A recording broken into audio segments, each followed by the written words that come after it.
Good afternoon everyone, my name is Anjali. तो जैसे कि कल हमने टॉपिक में पढ़ा था फूड चेन और फूड वेव के बारे में, मैं आपको कुछ उसके बारे में हम थोड़ा सा रिवाइज कर लेते हैं कि फूड चेन और फूड वेव में बेसिक डिफरेंस क्या होता है। इसके बाद आज का हमारा टॉपिक होगा इकोलॉजिकल पिरामिड्स के बारे में।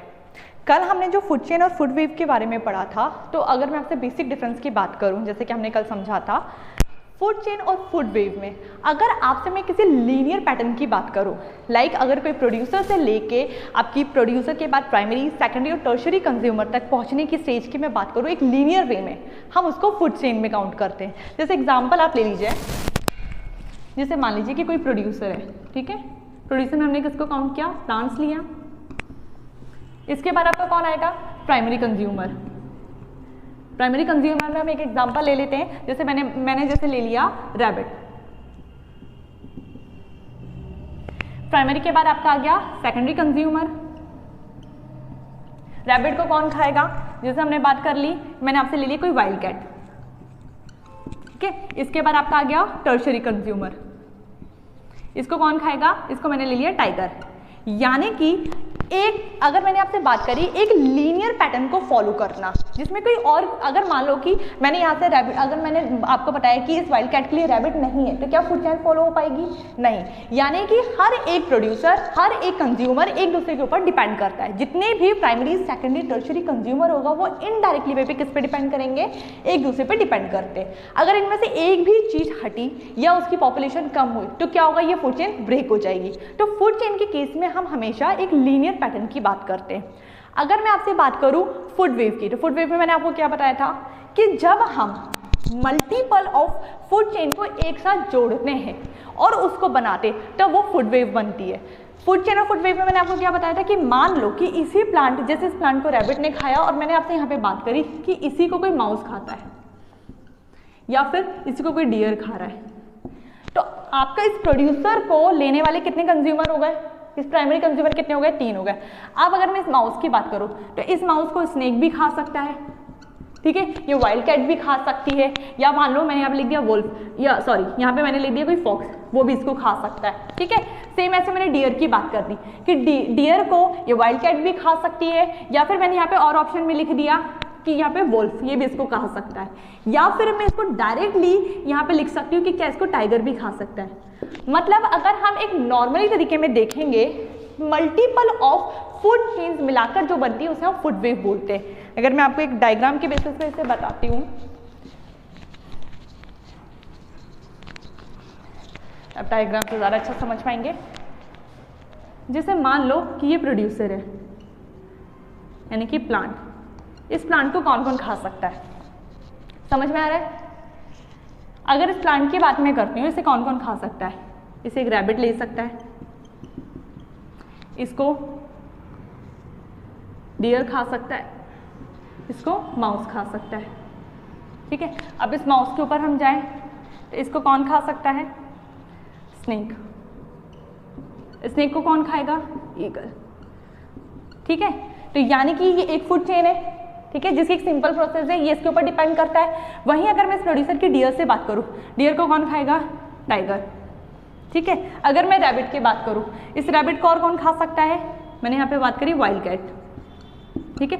अब इस वाइल्ड कैट का देखो, क्या ये डियर को खा सकता है, यस, ये इसको भी खा सकता है। इस वाइल्ड कैट को कौन खा सकता है, टाइगर खा सकता है, ठीक है। यानी कि जब आपके मल्टीपल्स ऑफ फूड चेन एक साथ कंबाइन होते हैं, तब हम उसको क्या बोलते हैं, फूड वेव। और लास्ट से इनकी क्या होगी, अगर इनके ऊपर कोई और नहीं होगा, कोई एपेक्स प्रेडेटर नहीं होगा, तो ये क्या होंगे, लास्ट में डिकम्पोज में चले जाएंगे, ठीक है, ये डिकम्पोज प्रोसेस में हो जाएंगे। तो हमेशा फूड वेव में जब हम मल्टीपल ऑफ फूड चेन्स को एक साथ जोड़ते हैं, उसे हम क्या बोलते हैं, फूड वेव। ये मैंने आपके कल की क्लास में टॉपिक कराया था। अब हम आज पढ़ेंगे इकोलॉजिकल पिरामिड्स। इकोलॉजिकल पिरामिड्स क्या होते हैं, इकोलॉजिकल पिरामिड बेसिकली आपके इन्वायरमेंटलिस्ट थे, साइंटिस्ट थे, जिन्होंने, लिंटमैन नाम था, जिन्होंने कहा कि जो हमारे इन्वायरमेंट में एनर्जी का फ्लो होता है, ठीक है, उसको हमने किसी पिरामिड्स के बेसिस पे डिफाइन किया हुआ है। यानी कि आपके जो प्रोड्यूसर होते हैं, उसके बाद आपके प्राइमरी, सेकेंडरी, टर्शरी कंज्यूमर है, यानी कि इनको हर एक को एक टॉपिकल लेवल पे डिफाइन किया हुआ है। जैसे कि अगर मैं आपको बताऊं, इकोलॉजिकल पिरामिड्स 3 टाइप के होते हैं, pyramids of number, pyramids of biomass और pyramids of energy. Pyramids of number define करता है हर एक ट्रॉपिकल लेवल पे उसकी पॉपुलेशन, ठीक है। जैसे मान लो अगर मैंने आपको पिरामिड्स ऑफ नंबर में बात करी प्रोड्यूसर की, प्रोड्यूसर मतलब प्लांट्स हुए, तो इस जगह पे मल्टीपल्स ऑफ प्लांट्स है, मल्टीपल स्पीशीज ऑफ प्लांट्स है, तो हम देखेंगे कि यहाँ पे पॉपुलेशन ज़्यादा है, ठीक है। फिर जब हम हार्बीवोरस पे गए, सेकेंडरी ट्रॉपिकल लेवल पे गए, तो हमने देखा कि यहाँ पे इसको खाने वाले जितने भी प्रोड्यूसर्स थे उनकी पॉपुलेशन इसके कंपैरिजन में कम है। जैसे अगर मैंने आपसे यहाँ पे बात करी गॉट हो गया, रैबिट हो गया, माउस हो गया, और भी बड़े सारे एग्जाम्पल।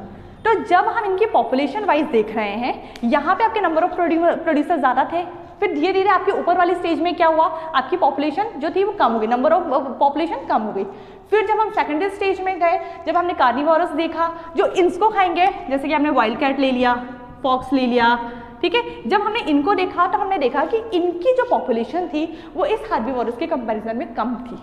ऐसे ही जब हम टर्शरी पे गए, यानी कि हम ऊपर वाले ट्रॉपिक लेवल पे गए, तो हमने देखा कि इसके जो थी जितने भी एपेक्स प्रेडेटर थे उनकी पॉपुलेशन, जैसे आपका लॉयन हो गया, टाइगर हो गया, इनकी पॉपुलेशन कम थी। यानी कि पिरामिड्स ऑफ नंबर का मतलब है कि जैसे ही आप अपराइट डायरेक्शन में जाओगे, ऊपर की तरफ जाओगे, आपकी नंबर ऑफ पॉपुलेशन कम होती जाएगी।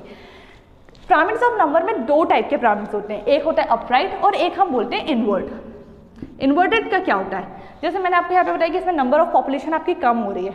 वहीं जब हम इन्वर्ट के केस में बात करते हैं, मैंने एक इंडिविजुअल एक प्लांट को ले लिया, मान लो कि मैंने एक ट्री ली है, इसके पॉपुलेशन वाइज एक सिंगल था, तो यानी कि यहाँ पे आपकी कम से स्टार्ट हो रहा है। फिर जब हम ऊपर वाले ट्रॉपिकल लेवल 1 पे गए तो हमने देखा कि इस ट्री के ऊपर बड़े सारे बर्ड्स बैठे हुए हैं, यानी कि मान लो कि मैं एक एग्जांपल ले लेती हूँ कि कोई 20 बर्ड्स इस पर बैठे हुए हैं, डिफरेंट बैठे हुए हैं। अब आप अपनी पॉपुलेशन देखो कि इस एक पेड़ पे 20 बर्ड और आ गई, पॉपुलेशन बढ़ी।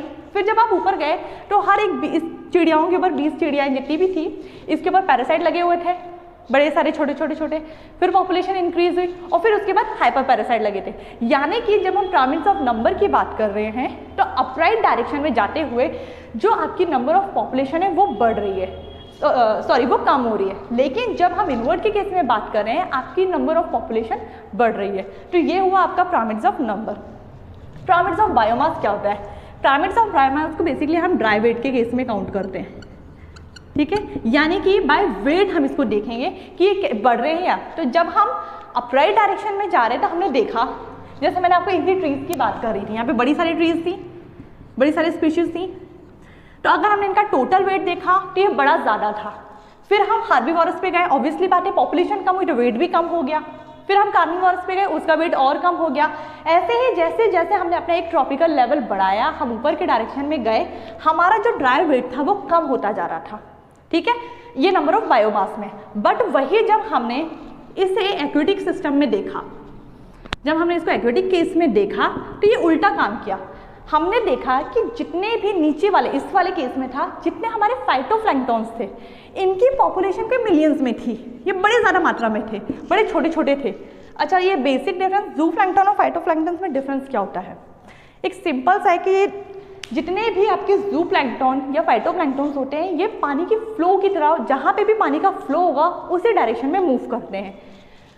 इसको और याद करने का तरीका है कि जितने भी फाइटोप्लैंक्टन्स हैं ये बेसिकली प्लांट्स के थ्रू आते हैं और जू प्लैंक्टन्स किसी ऑर्गेनिज्म के रूप में, ठीक है।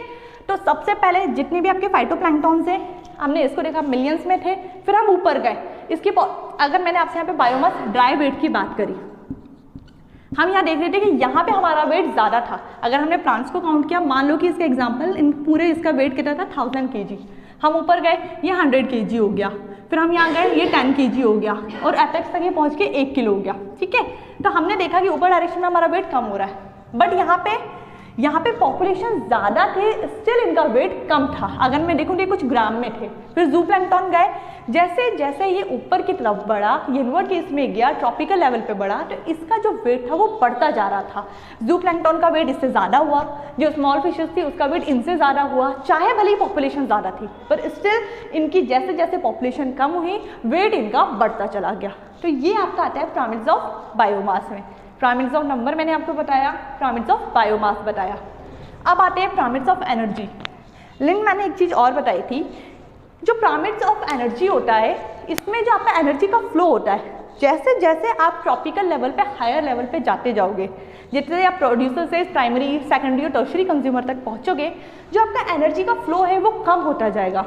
मान लो कि यहाँ पे आपके प्लांट्स हैं, अगर ये कोई 1000 कैलोरीज लेते हैं, ठीक है, 1000 कैलोरी एनर्जी लेते हैं, तो जैसे ही जैसे आप ऊपर की तरफ जाते जाओगे, ये जो एनर्जी है ये रिड्यूस होती जाएगी और ये हमेशा 10% ही अब्जॉर्ब करेगी। किसका?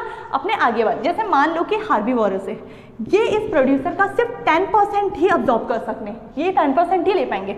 तो अगर प्रोड्यूसर ने 1000 कैलोरी अब्जॉर्ब की है, तो ये जो हार्बीवोरस है कितना लेंगे? इसका 100 कैलोरी ही ले पाएंगे। फिर हम जब कार्निवोरस पे पहुंचे तो इनके पास कितनी बची? 10 कैलोरीज। और सेम एमनीवोरस तक ही पहुंचते पहुंचते कितनी हो गई? 1 कैलोरीज। यानी कि जब हम पिरामिड्स ऑफ एनर्जी देखते हैं तो इस केस में हमेशा आप जब भी इंक्रीज ट्रॉपिकल लेवल पे ऊपर की तरफ बढ़ोगे, एनर्जी का जो फ्लो है या एनर्जी जब ऊपर की तरफ पहुंचे वो आपकी कम होता है, उसकी सप्लाई कम होती जाएगी।